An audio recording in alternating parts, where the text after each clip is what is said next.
The radio crackled with static.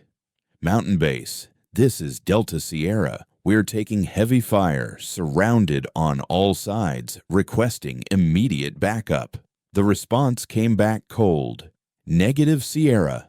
No assets available. You're on your own. What happened next would become the most legendary rescue operation in Special Forces history. Sarah Phantom Mitchell lay prone on the rocky outcrop, methodically scanning the valley below through the high-power scope of her custom point. .338 Lapua Magnum rifle. 500 meters down, 12 Delta Force soldiers were trapped in a perfect kill zone, desperately fighting for their lives under coordinated fire from 4 directions. 3 years ago, Sarah's Navy SEAL career had ended dramatically. An unauthorized rescue operation in Syria had created a diplomatic crisis, landing her on the Pentagon's persona non grata list. Officially, she no longer existed. Unofficially, she was still there whenever American servicemen were in danger. Her arrival at this remote Afghan valley wasn't pure chance. Sarah monitored intelligence chatter, analyzed satellite imagery, and tracked Delta operations. She had detected the reconnaissance mission in Grid Zone 7 days ago. Something felt wrong about the mission parameters. Intelligence reports were too clean, area designations too vague. Sarah's instincts came from decades of spec ops experience, and this mission had red flags everywhere. In the valley, Major Carter, the Delta team leader, was frantically communicating with command over the radio. 70 minutes is too long. We need help now, or you'll be explaining 12 KIA to families back home. Sarah made scope adjustments. 52 enemy combatants had surrounded the Delta team with professional coordination. This wasn't a random ambush. It was an organized force with military training, advanced equipment, and intimate terrain knowledge. Enemy positions were carefully selected, interlocking fields of fire established, escape routes blocked. Someone had spent weeks preparing this killing ground. Sarah calculated windage and elevation. Distance, 847 meters. Wind, 8 miles per hour from northwest. Temperature, 78 degrees. Humidity, 45%. First target, machine gunner on the eastern ridgeline. Sarah controlled her breathing, found her natural respiratory pause, and made a smooth trigger squeeze. Crack. The machine gun fell instantly silent. "What the hell was that?" a Delta team member shouted. Sarah was already transitioning to her second target, the designated marksman on the western slope. Same precise methodology. Crack. Another enemy position eliminated. Carter grabbed the radio. "Unknown shooter, identify yourself." "Are there friendly forces in the area?" Sarah keyed her tactical comm. "Delta Sierra, this is Ghost. Maintain your defensive positions and let me work." "Ghost, identify. What's your unit designation?" "No official unit," Sarah replied, engaging her third target. "Just someone who disapproves of seeing American soldiers getting killed." Carter hesitated. Protocol demanded verification, but rounds were impacting dangerously close to his position. "Ghost, what's your current operational status?" "Former Navy Special Warfare. Multiple classified deployments. Ancient history." Sarah's shooting was systematic devastation. Each shot was precisely calculated, methodically targeting the most tactically dangerous positions first. Crew-served weapons, mortar teams, field commanders coordinating the assault. "Ghost, this is incredible precision. How are you making these shots?" "Advanced ballistic calculations, environmental physics, and 25 years of field experience." Enemy coordination began collapsing. The professional assault degraded into individual survival attempts as the leadership structure was systematically eliminated. "I count 31 hostiles remaining," Sarah reported. "They're attempting a coordinated withdrawal to the northern exit. If they reach those vehicles, they'll return with reinforcements." Carter observed the movement through his tactical scope. "Can you interdict their withdrawal route?" Currently developing a solution to that problem. A series of rapid, precisely timed shots rang out from the mountain peak. The enemy retreat instantly became chaos as the command structure was eliminated with shots that defied physics and marksmanship. "Ghost, that's impossible shooting. What's your professional background?" "Different service branch, different operational theaters. Focus on your defensive positions." 28 enemies remained, their assault completely degraded. Some were frantically climbing the steep valley walls, others seeking concealed positions among the rock formations. Sarah's precision fire adapted to each tactical development. Fleeing targets were engaged at extreme range with shots that would be impossible for conventional snipers. Enemy fighters seeking hidden positions discovered there was no protection from a shooter at superior elevation. "Charlie Team, I'm observing significant movement in the cave network along the western cliff face. It appears they're establishing a fortified fallback position." Carter peered through his scope. "Confirmed visual. That's going to create serious problems if they establish defensive positions there."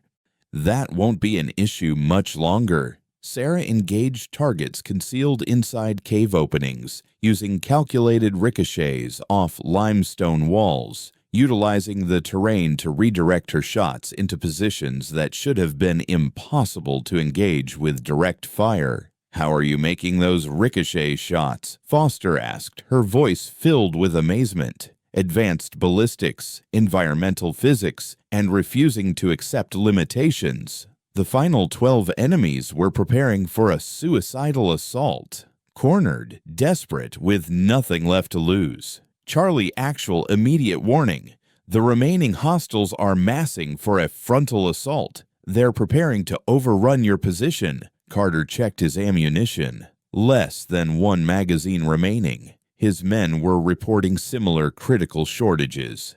"Ghost, we're critically low on ammo. Can you disrupt their final assault?" "Negative. They're using terrain dead space. I cannot engage from my current position. You'll have to handle this one independently." The last desperate assault erupted with suicidal intensity. The surviving fighters charged across the valley floor in a coordinated wave, firing continuously, hoping to close the distance before the Americans could bring effective fire to bear. This was precisely the type of close-quarters engagement that SAALS trained for constantly. Carter's team maintained fire discipline until the attackers closed to 35 meters. Then opened up with controlled shots that dropped the first wave. The second wave continued through the bodies of their fallen comrades. "Reloading," Harrison shouted as his weapon ran empty. Sarah's voice cut through the combat chaos. "Charlie Team, drop flat immediately." Carter didn't question the urgent command. Everyone hit the deck. Sarah's rifle cracked repeatedly from her elevated position. The remaining fighters, caught completely exposed during their final charge, were eliminated with shots that threaded between the prone SEALs with accuracy that defied human capability. Suddenly, the valley fell into complete silence. "Charlie Team, sound off." One by one, his men reported their status. Wounded, exhausted, ammunition depleted, but alive. "Ghost, tactical situation appears secure. What's your status?" "Absolute radio silence." Carter scanned the cliffs with his binoculars. No movement, no indication that anyone had ever been positioned there. The emergency extraction arrived 48 minutes later. 3 Blackhawks with Apache escort carrying Marines discovered 12 grateful SEALs and 52 dead enemy combatants. During the operational debriefing, Carter unsuccessfully attempted to identify their mysterious savior. Military intelligence had no record of any friendly sniper teams operating within 300 miles. "Sir," Carter told his commanding officer, "someone with extensive spec ops training was in Overwatch, professional equipment, military procedures. This wasn't some random civilian." Captain Morrison reviewed the report skeptically. "You're officially reporting that an unidentified sniper eliminated 52 combatants, coordinated fire support, then vanished." "Yes, sir. That's exactly what happened." Officially, Delta Sierra successfully accomplished their reconnaissance and defended against assault with 0 friendly casualties. There will be no mention of unidentified personnel. That night, Carter returned to the valley with a reconnaissance team. On a rocky ledge 500 feet above their defensive position, they found a single shell casing, .338 Lapua Magnum premium match-grade ammunition, carved into the limestone with a combat knife. The only easy day was yesterday, the Navy SEAL motto. 10 months later, Carter was stationed stateside, presenting at a Special Operations Symposium. During the reception, an older woman approached, perhaps 50, with gray-streaked hair and unmistakable military bearing despite her conservative business attire. "Major Carter, I attended your presentation about the Valley engagement." Carter studied her weathered features with growing recognition. Something about her calm, authoritative voice seemed familiar. "Were you operating in that region, ma'am?" The woman smiled slightly. "I might have been conducting independent operations in the general area." Carter's pulse accelerated. "Ghost?" Her expression remained neutral, but her eyes held unmistakable acknowledgement. "Ma'am, I never had the opportunity to thank you properly." "No thanks required. You were executing your sworn duty. I was executing mine." "What was your mission in that valley?" The woman was already walking away. "Ensuring good soldiers make it home safely to their families." She disappeared before Carter could ask another question. Later, the bartender mentioned that an older woman had specifically left something for the Navy officer. It was a small wooden box containing a military challenge coin, Navy Special Warfare Association. One side bore the traditional SEAL trident. The other side was hand-engraved with obvious care, 12 small stars arranged in tactical formation, one for each SEAL who returned alive. Carter carried that coin throughout the remainder of his distinguished career. During the most dangerous missions, when situations looked hopeless, he'd touch it, remembering that assistance arrives from the most unexpected sources. The valley became known as Guardian Valley among Special Operations personnel. The official records might not acknowledge what transpired there, but the stories spread through the tight-knit community anyway. Stories about a mysterious precision marksman who appears when American forces face overwhelming odds. Someone who shoots with supernatural accuracy, coordinates like a seasoned operator, and vanishes without a trace. The stories are never officially confirmed through proper channels, but they're never officially denied either. Sometimes, when special operations teams find themselves surrounded in remote corners of the world, they hear a calm professional voice on their comms. "Maintain your positions and let me work." Because some warriors never truly retire from protecting their brothers in arms. They just discover new methods of ensuring mission success. Carter never learned Sarah's complete identity or how she came to be positioned in that valley at exactly the right moment with perfect equipment. But he learned something infinitely more valuable. In a world filled with danger, there are still dedicated individuals willing to stand the solitary watch in remote places.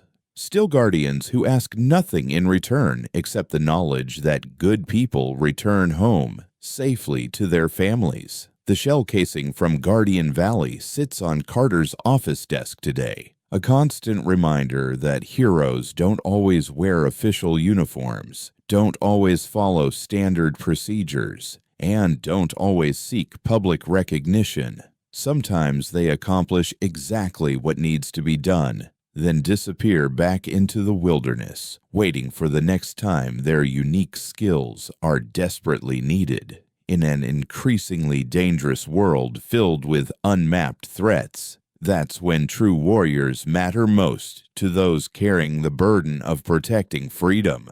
Where in the world are you listening from today? If this story of an invisible hero touched you, don't forget to like and subscribe.